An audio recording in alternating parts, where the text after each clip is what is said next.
E como nós estamos no Dezembro Vermelho, por aqui a gente segue falando dessa campanha promovida que tem o objetivo de conscientizar a população sobre esses assuntos. E para debater mais o tema, eu recebo a médica infectologista Caroline Ponzi. Doutora, bem-vinda ao Ver Mais novamente e já nos explique o que é a AIDS. Boa tarde, Eduarda. A AIDS é uma doença causada pelo vírus HIV, que é o vírus da imunodeficiência humana adquirida, que é um vírus que, quando causa doença na pessoa, né, quando a pessoa está infectada já há algum tempo, sem diagnóstico e sem tratamento, ele causa uma diminuição muito importante da imunidade e isso faz com que a pessoa adoeça com infecções que normalmente não teriam maiores problemas e maiores gravidades. Então, a AIDS, ou a SIDA em português, é a doença causada pelo HIV, que é o vírus da imunodeficiência humana. E como ela é transmitida? Ela é sexualmente transmitida, apenas assim?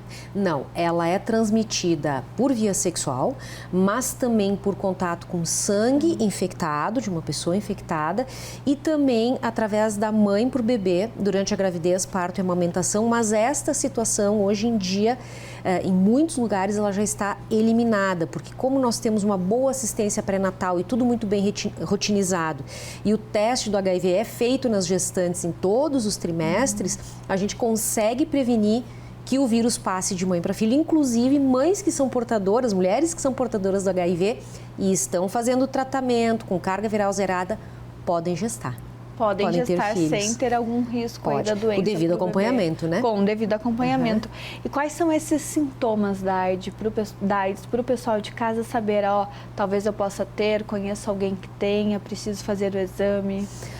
Na verdade, ela é uma infecção assintomática durante muitos anos. Logo que pega, no momento que adquire o HIV, a pessoa pode ter um quadro que tem febre, ínguas, dor de garganta, vermelhidão pelo corpo e que desaparece, né? E a pessoa fica bem durante anos a fio. Lá na frente, com a diminuição das células de defesa, essa pessoa vai começar a adoecer. Então, sintomas como emagrecimento sem explicação, ínguas, febre no final da tarde, aparecimento de infecções respiratórias de repetição, aparecimento de herpes zoster, cobreiro. Então, são todos sinais que a gente fica atento, né, que tem alguma coisa acontecendo, que essa pessoa está com a imunidade baixa. Não necessariamente o HIV, né? Existem outras causas, mas a gente precisa alertar nesse sentido, ficar alerta, né? Prestar atenção.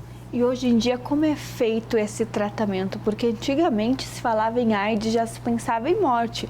A gente conhece até muitos famosos que morreram por conta da AIDS, mas hoje como está sendo feito esse acompanhamento com eles?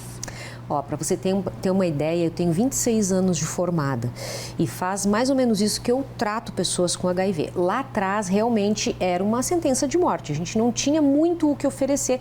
Primeiro porque as pessoas chegavam muito doentes, né? Já chegavam com AIDS, aquela fase terminal. E depois porque o coquetel anti-AIDS, ele apareceu ali em meados da década de 90, né? E o HIV foi descoberto na década de 80. E eram tratamentos muito complicados, eram muitos remédios por dia, muitos comprimidos, com efeitos colaterais muito importantes. Hoje, com 2 comprimidos, muitas vezes até um comprimido coformulado, a gente consegue fazer com que a pessoa seja tratada, que a quantidade de vírus que ela tem no corpo seja tão pequenininha que o exame não consiga detectar, que é o que a gente chama de indetectável, e que a pessoa tenha uma vida normal e saudável. Mas é uma doença que ela não tem cura, ela é controlada.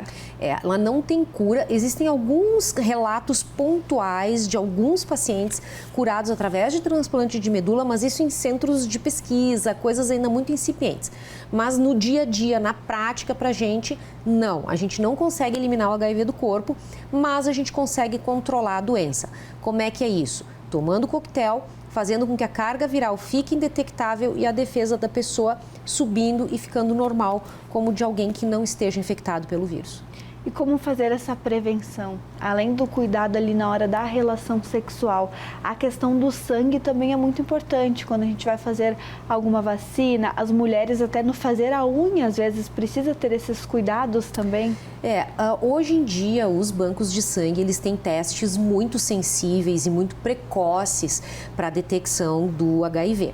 A gente sabe, hoje em dia, né, com o uso de material descartável para injeção, para terapia endovenosa, isso tudo é muito bem rotinizado em serviços de assistência à saúde que realmente sejam sérios, né, e bem regulamentados. O principal modo de transmissão do HIV hoje em dia é por via sexual, tanto para homens quanto para mulheres. Lembrando que homem também pode se infectar a partir de mulher, que tinha um mito antigamente que o homem não pegava HIV. Pega HIV sim. Então, a questão da relação sexual, o uso de preservativo em 100% das relações sexuais. Diminuir a quantidade de parceiros, né, sempre que possível, proteger-se. E hoje a gente tem como complementação dessa prevenção a PrEP, que é o uso de algumas medicações que tem por finalidade proteger a pessoa de pegar o HIV. Isso para pessoas que têm uma exposição maior ao vírus e que têm esta opção também, juntamente com o preservativo, para se proteger. Tem casos até ali de violência sexual que as mulheres recebem esse medicamento pelo SUS, pela unidade ali de saúde. Quando é pós-exposição, então quando é pós acontecer uma violência sexual ou eventualmente uma relação sexual desprotegida, existe a PEP, que é a profilaxia pós-exposição, que daí a gente dá o remédio para a pessoa para minimizar o risco de infecção. Lembrando que tanto o tratamento do HIV quanto a PrEP e a PEP, elas são universais, gratuitas e disponíveis no sistema de saúde, né? Nós temos um ambulatório que é o SAI, que é especializado em atendimento de portadores do HIV, e essa medicação ela é fornecida gratuitamente, remédios de excelente qualidade que funcionam e estão aí para a gente ou prevenir ou, quem precisar, né, tratar a infecção pelo HIV. O mais importante é sempre prevenir quando a gente consegue, doutora. E a questão social, do preconceito ainda com a AIDS, ainda a gente percebe muito mesmo falando do assunto abertamente hoje em dia? Como eu falei, eu tenho 26 anos de estrada, né? Lá atrás era muito triste porque havia um estigma de grupos de risco. E que isso a gente sabe que há muitos anos já não é, a gente tem comportamentos de risco, né? E quanto mais a gente conversar sobre o assunto, quanto mais a gente falar de educação sexual desde muito cedo, quanto mais a gente falar de prevenção de infecções transmitidas por via sexual, quanto mais a gente vacinar, porque algumas dessas infecções têm vacina, né? Como o papilomavírus, a hepatite B. Então, quanto mais a gente falar sobre isso, quanto mais informação as pessoas tiverem, a tendência do preconceito é ir diminuindo. E quem tem o HIV não mudou o seu caráter, não mudou a pessoa que não mudou o amor que sente pelos outros, o amor que recebe. Então, assim, a gente tem que olhar para isso com um pouquinho mais de afeto, né? Com a cabeça aberta, buscando informação onde realmente tem informação de qualidade, informação boa, sem, né, invenção de moda. E o preconceito, graças a Deus, ele é menor, mas ele pode diminuir ainda mais. Sempre com muito respeito ao próximo. Doutora, muito obrigada aí pelas dicas e por tirar algumas dúvidas da gente. Prazer foi meu. A gente vai seguir aí ao longo do mês falando desse tema tão importante.